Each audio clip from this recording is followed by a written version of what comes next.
Picture, clinical picture, তার সাথে ECG change অথবা ট্রোপোনিন আই, বিশেষ করে ট্রোপোনিন আই করতে হবে। কার্ডিয়াক বায়োমার্কার করতে লাগবে। কার্ডিয়াক ট্রোপোনিন আই যদি এলিভেটেড হয়, usually it becomes elevated after 6 hours of chest pain and it remains elevated up to 10 or 14 days. এটা ভেরি ইম্পর্টেন্ট। আর কি করতে পারি? আমরা ছোটবেলায় পড়তাম সিকেএমবি। আমরা যখন ফিফথ ইয়ারে ছিলাম তখন সিকেএমবি করা হতো, ক্রিয়েটিন কাইনেস মায়োকার্ডিয়াল ব্যান্ড।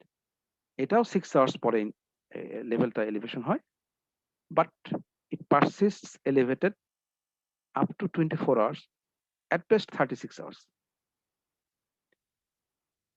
এর বাইরে লিভারের যে আমরা বলি যে এসজিপিটি নয়, এটা এএসটি বা এসজিওটি এলিভেটেশন হয়। আরো কিছু এনজাইম এলিভেশন হয়, ওগুলো এখন আর করা হয় না, অবসোলেট হয়ে গেছে।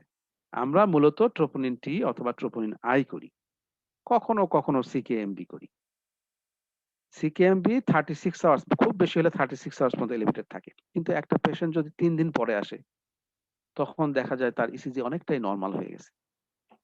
একটা চেস্ট পেনের হিস্ট্রি দেয়, আমরা কি করে বুঝবো এই রোগীটার এমআই হয়েছিল নাকি আনস্টেবল অ্যাঞ্জাইনা হয়েছিল? এটা বোঝার কায়দা হচ্ছে troponin tea or troponin I করা।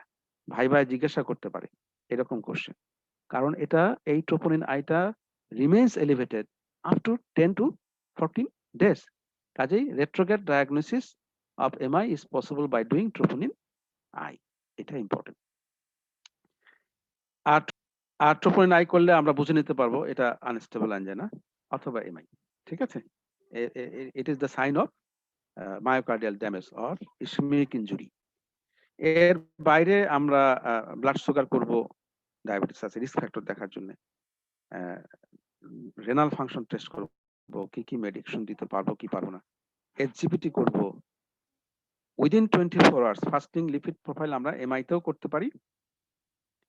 দেখো, within 24 hours of onset of symptoms lipid প্রোফাইলটা করলে আমাদের 24 আওয়ার্স এর মধ্যে করতে হবে।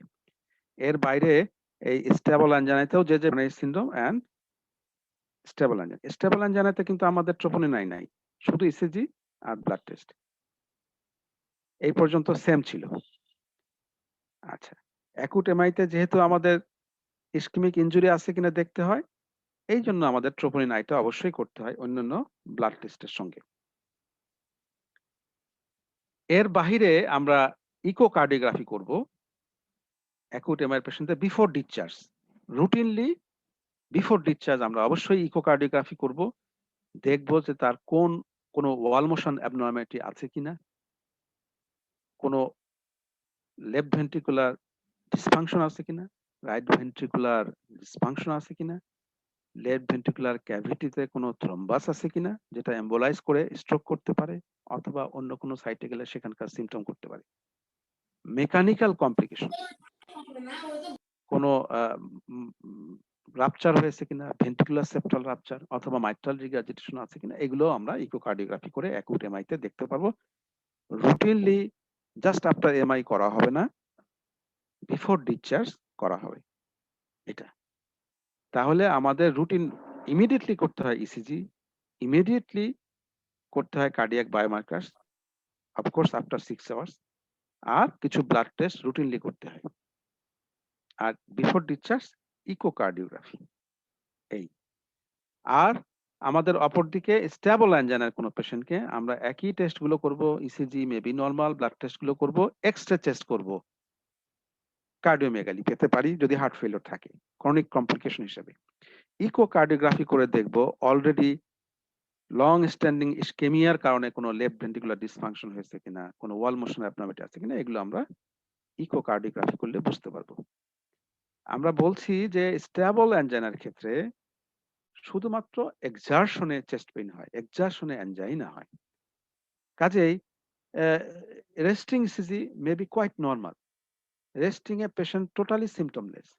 এই জন্যে আমরা স্টেবল অ্যাঞ্জাইনা বা ক্রনিক করোনারি সিনড্রোমের পেশেন্টদেরকে আসলেই এই চেস্ট পেইনটা অ্যাঞ্জাইনার কারণে কিনা নাকি অন্য কোনো কারণে, এটা ডিফারেন্সিয়েট করার জন্য অথবা সিভিয়ারিটি অফ দ্য ইসকিমিয়া অ্যাসেস করার জন্য we put the myocardium in stress, এই জন্য বলা হয় স্ট্রেস টেস্ট। কিছু কিছু স্ট্রেস টেস্ট আছে আমাদের হাসপাতালে আছে।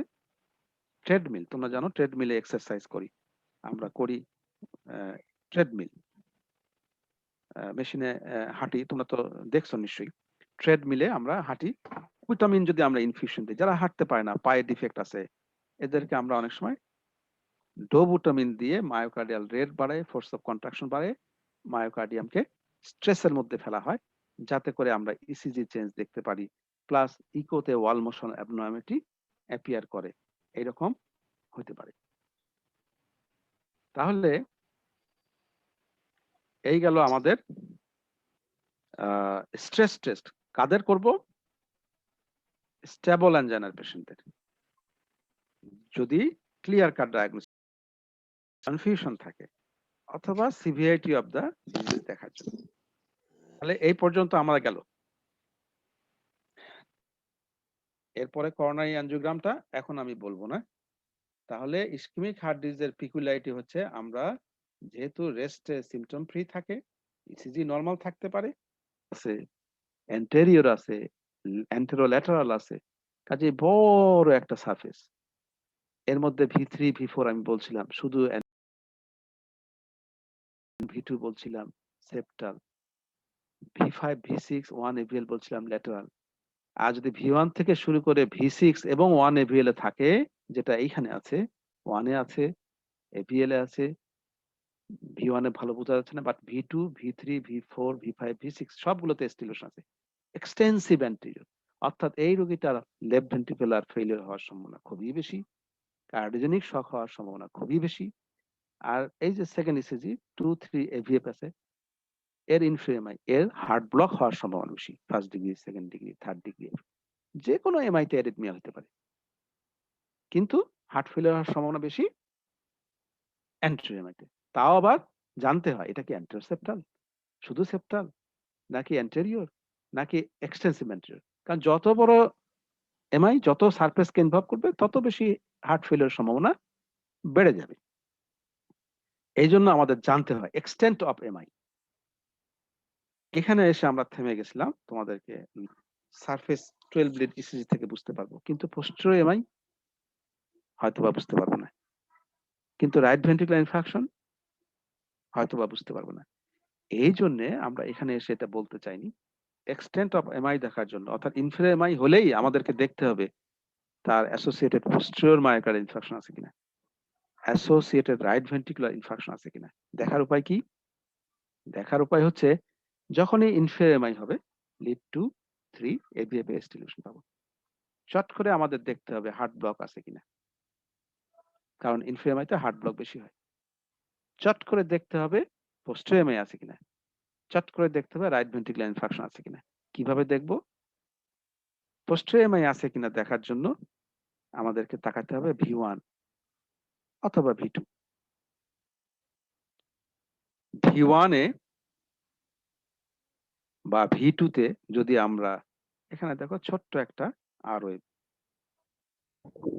তার থেকে একটু বড় আর, কিন্তু এরকম না হয়ে যদি V1 বা V2 তে যদি এরকম টল আর ওয়েভ পাওয়া যেত, এখানে এসটি নরমাল না হয়ে যদি এসটি ডিপ্রেশন পাওয়া যেত, আর টি ওয়েভ আপরাইট এখানে আছে, এখানেও টি ওয়েভ আপরাইট। সাধারণত এসটি ডিপ্রেশন থাকলে টি ওয়েভ ইনভার্সন থাকে, এর আগের ইসিজিতে যেমন দেখালাম, এসটি ডিপ্রেশন টি ইনভার্সন, কিন্তু এখানে এসটি ডিপ্রেশন বা টি আপরাইট। V1 V2 তে যদি এই চেহারা থাকে, যেটা কখনোই থাকার কথা না নরমাল ইসিজিতে, নরমাল ইসিজিতে V1 এ আর ওয়েভ থাকে না, থাকলেও ছোট্ট, V2 তেও ছোট্ট, কিন্তু যদি টল থাকে, এসটি ডিপ্রেশন থাকে, এসটি ডিপ্রেশনের সাথে টি ইনভার্সন থাকা উচিত ছিল, না থেকে যদি টি আপরাইট থাকে, তাহলে আমরা ইনফিরিয়র এমআই এর সাথে যদি থাকে, তাহলে আমরা ধারণা করে নেব সম্ভবত এই পেশেন্টের ইনফিরিয়র এমআই এর সাথে পোস্টেরিয়র এমআই হয়ে গেছে। কেন? আমরা যদি V1 V2 লিড পজিশন দেখি, তাহলে দেখব যে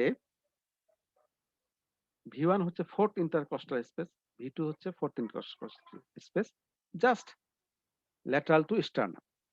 একই বরাবর পিছনের দিকে থাকে হলো পোস্টেরিয়র ওয়াল। তো পোস্টেরিয়র ওয়ালের এমআই তে কি হওয়ার কথা? এই দেখো আমরা এখানে বাম দিকে দেখাইছি V9।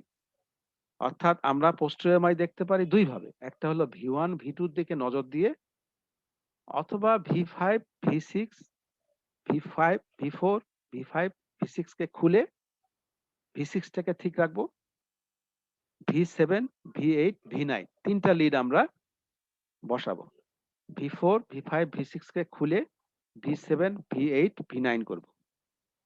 অর্থাৎ আমরা পোস্টেরিয়র সাইডে 5th ইন্টারকস্টাল স্পেসে জাস্ট স্পাইনের পাশে V9, তার থেকে একটু পরে স্ক্যাপুলার লাইনে V8, তার থেকে একটু দূরে পোস্টেরিয়র অ্যাক্সিলারি লাইনে আমরা আমরা দিব হচ্ছে V7।